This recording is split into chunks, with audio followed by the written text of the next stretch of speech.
SPD, Reckoning and Reform, is made possible with the support of the Gifford Foundation and the Pulitzer Center.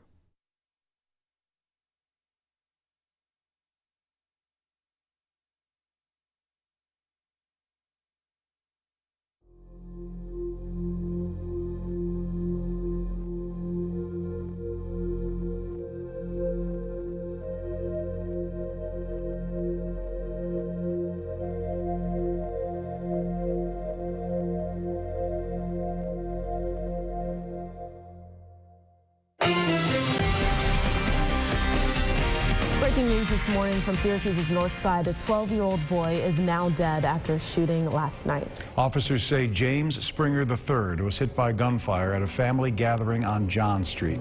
One homicide is too many in this city. I hit the tipping point at number 1.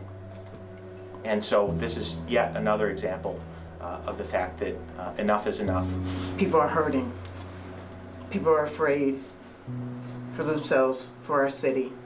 We're a community that rises to the top for whatever situation that comes to us.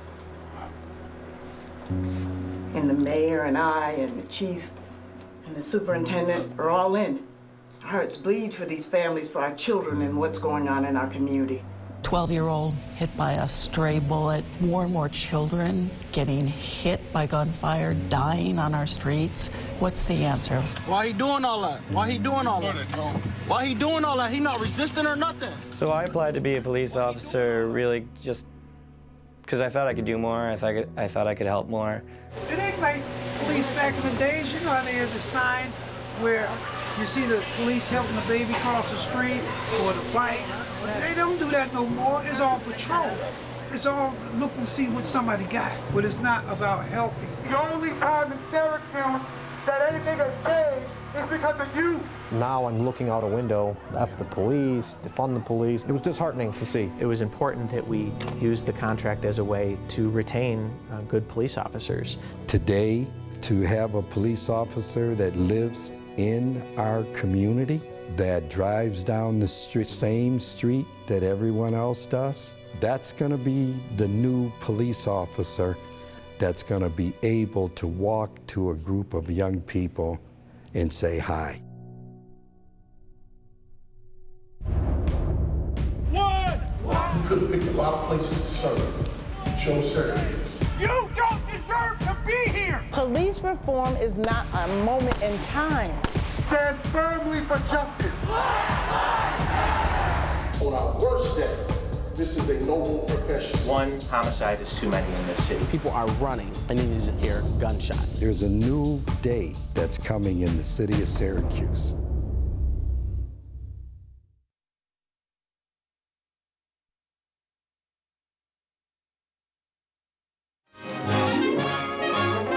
For the game with Colgate, campus festivity sweeps to a high point with traditional mummery and merrymaking. What could be more important than to promenade to the big game, a lively girl on your arm? See, in the 50s, there wasn't the idea that we had a crisis in growth. I mean, we were growing like crazy. Syracuse has done a lot of growing since it was settled back in 1794. Built on the salt and fur trades, it has become the 4th-ranking city of the Empire State. The population was 220,000.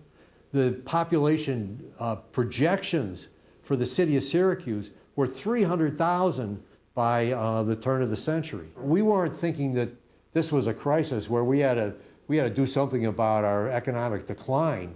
We were dealing with economic growth. Key to its growth has been its fine transportation facilities. And today, as Syracuse continues to grow in many fields, educational, cultural, and industrial, so it must continue to grow in its streets and highways. It was bustling. It was wonderful. And when you think about it, we had 2 bowling alleys. We had a chocolate house that made chocolate candy. It was just a thriving, bustling community. Historically, we have been one of the abolitionist cities who helped free slaves during that time. And we would often send them off to Canada. So what that did to a lot of Southern blacks is alert them that Syracuse is a safe place to come.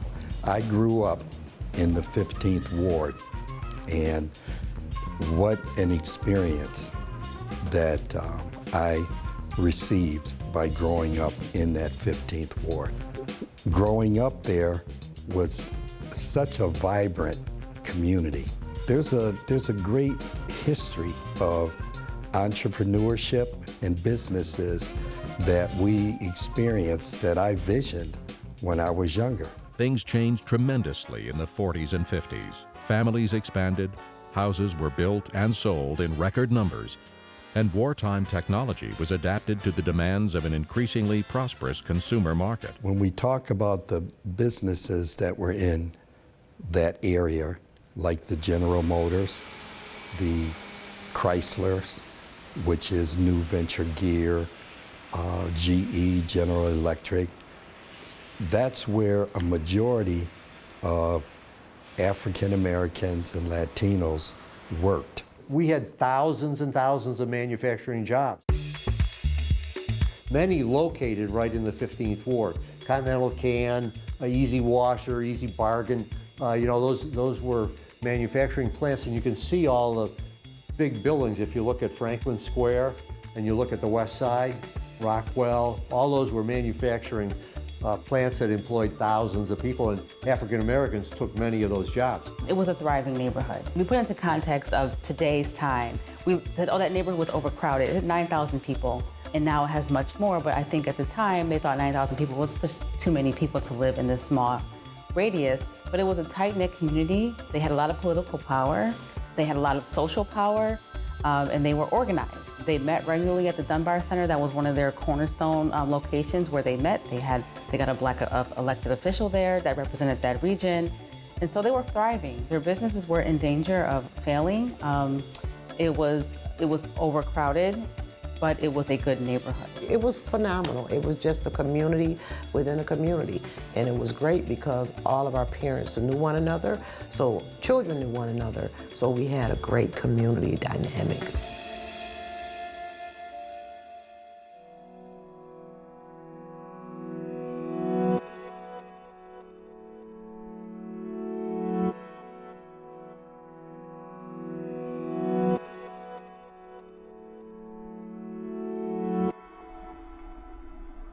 I came here as a freshman at SU and came on 81, saw SU off to the right. When we were students at SU, we would very rarely, cross the Rubicon of 81. Not that you couldn't walk under 81, but what's under 81? Well, we don't know. Well, now you know there's a housing project there that gave birth to the Bricktown Gang, and beyond that was who knows what.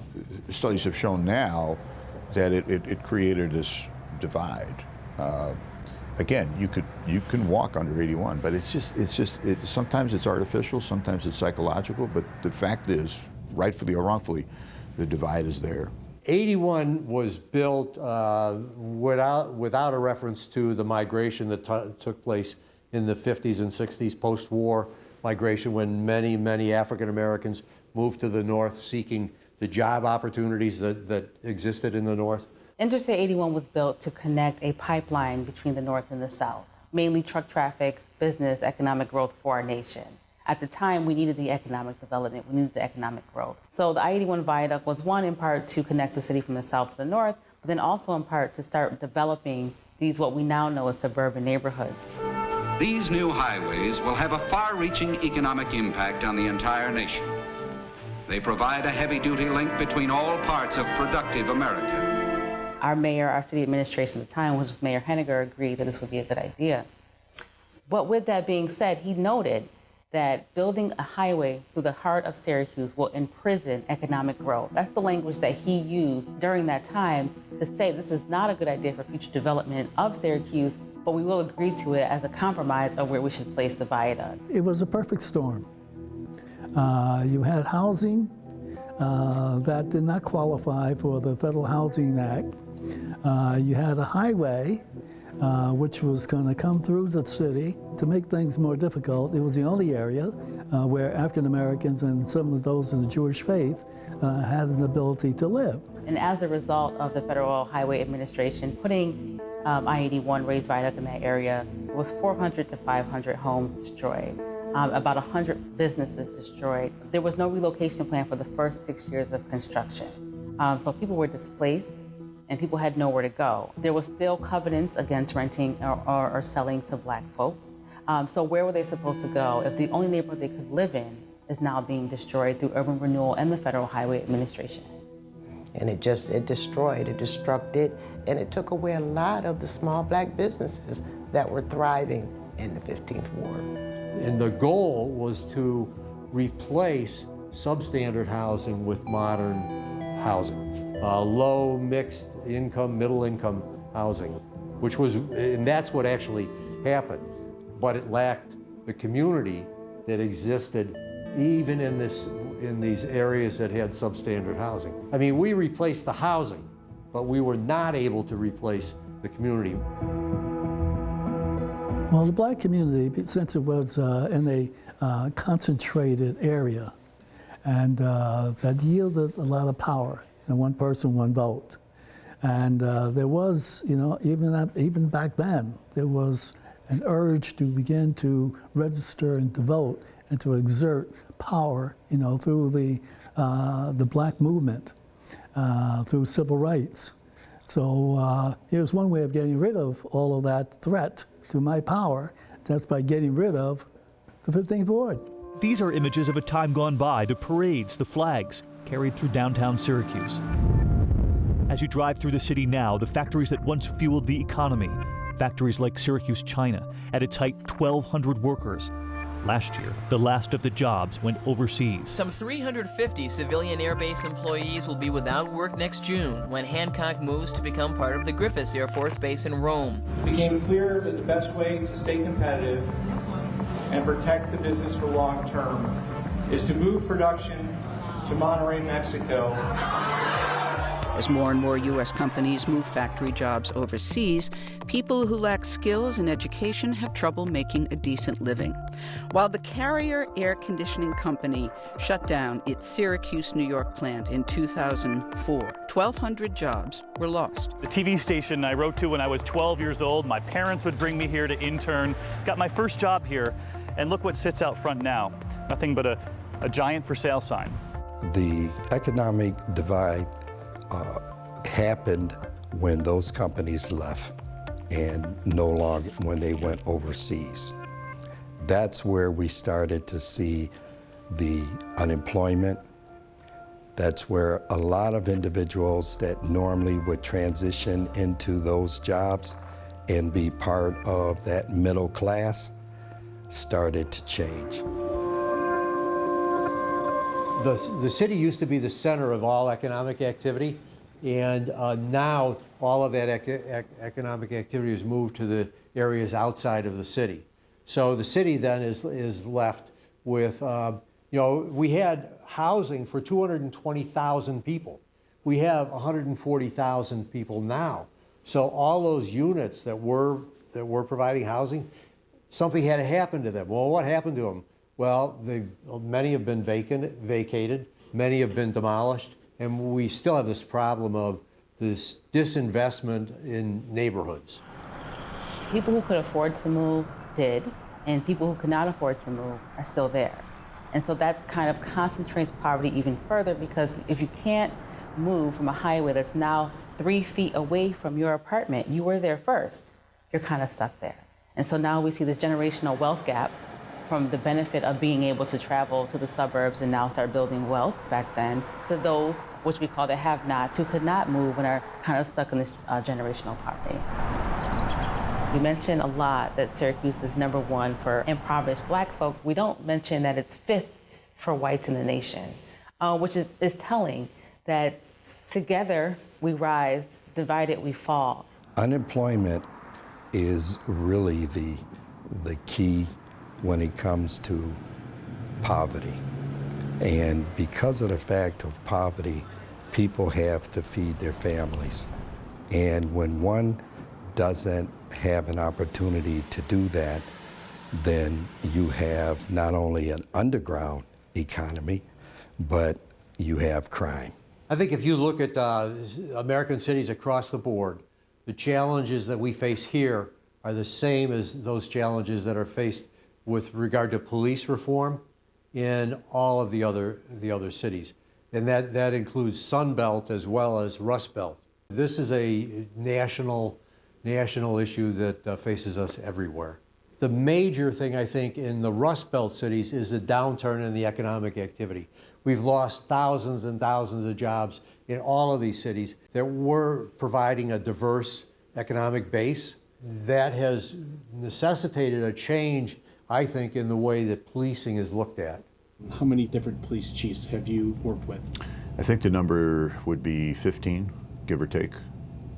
I, Frank L. Fowler. Do solemnly swear. Do solemnly swear. In 28 years as the elected DA, I've only not gotten along with one chief, and that was Frank Fowler, and I'll be happy to explore that relationship with you at length. What are my overall thoughts on the DA?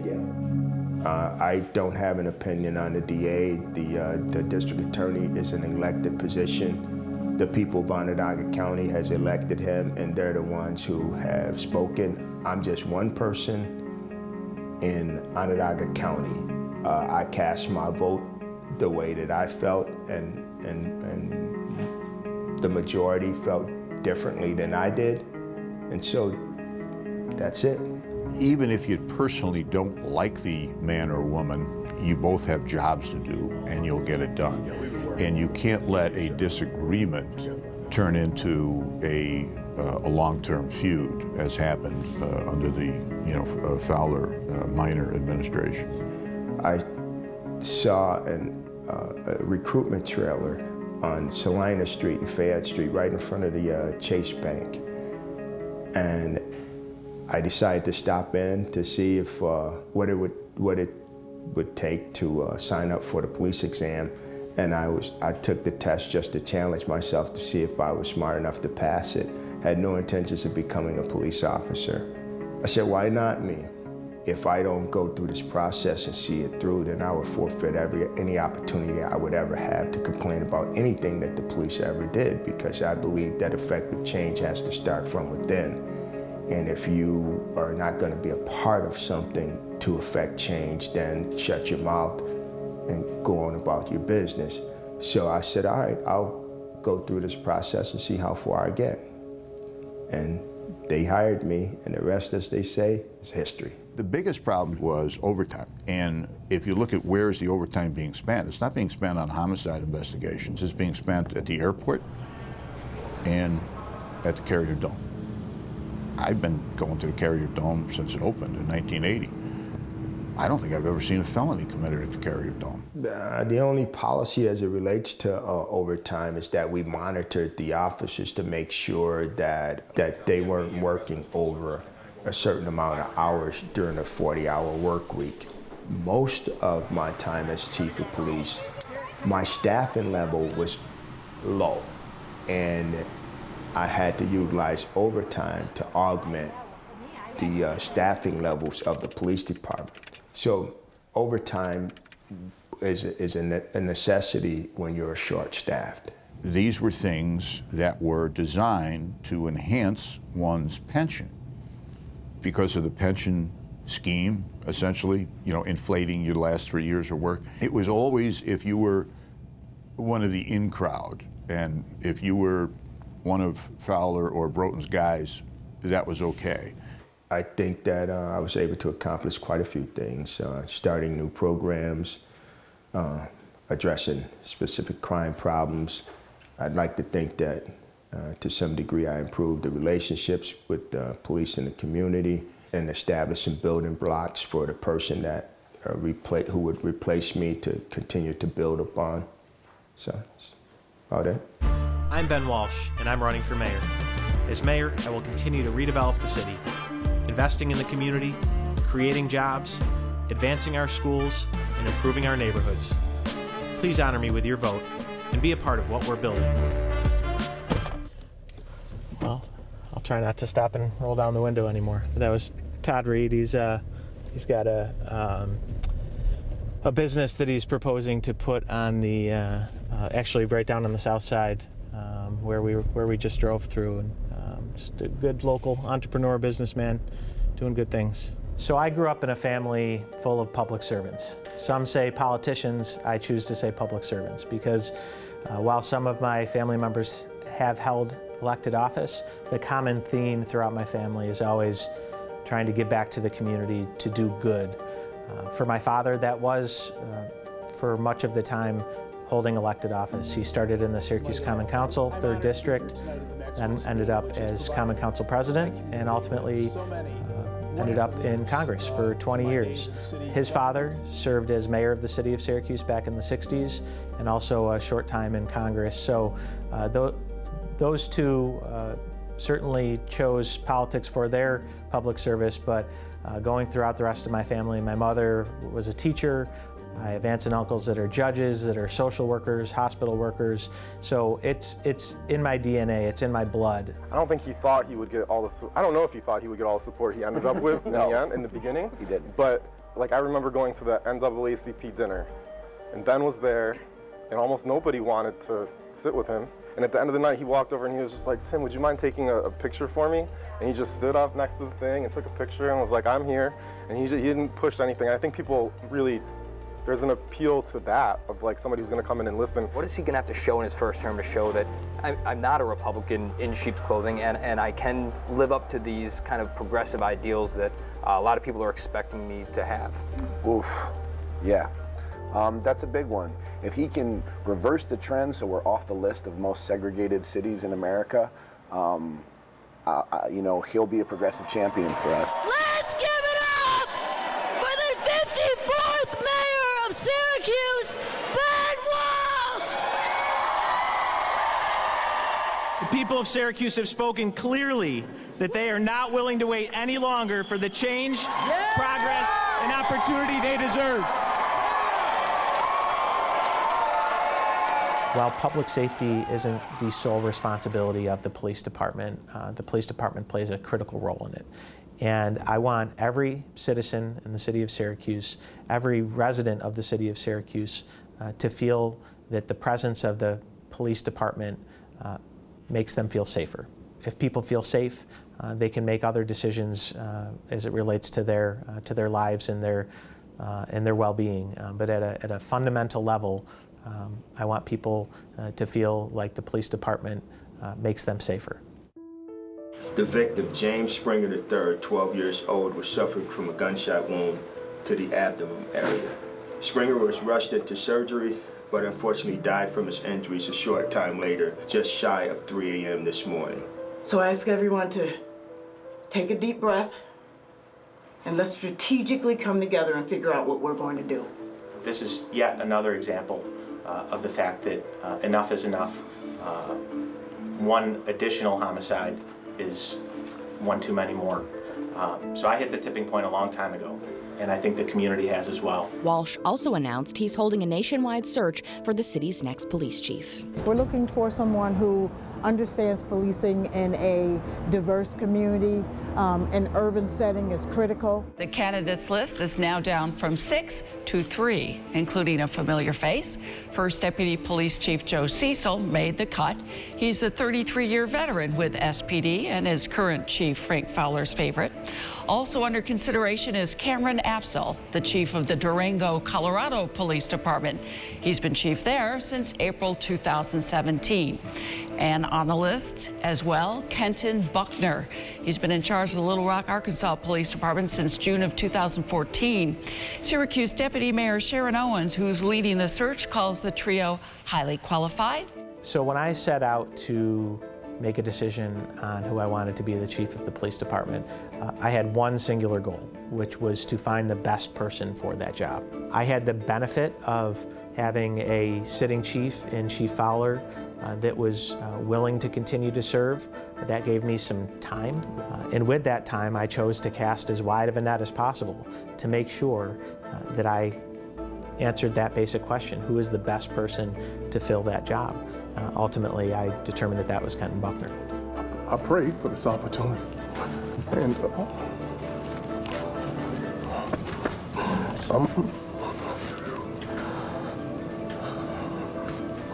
I'm very thankful for the city of Syracuse selected me.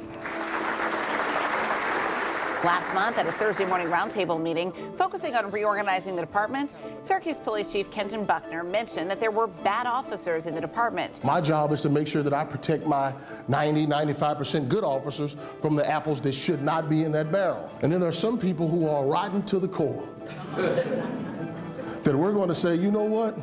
You can't wear our uniform and badge anymore. A big crowd lining the streets to watch the parade, but walking along the green painted road, a much smaller group representing Syracuse police. Only around 20 officers marched this year. It's a much different number from the close to 100 in the past. Chief Kenton Buckner blames the lack of interest on internal issues and says it didn't come as a surprise. There's been a lack of support for the new chief by some officers who've expressed they feel disrespected by him. We are gaining some insight about Chief Kenton Buckner's management style and what might be going on behind closed doors by looking at his history as chief in Little Rock, Arkansas. He admitted many times here that he has said things that got under people's skin. I am Kenton Buckner. I am the Chief of Police for the city of Syracuse.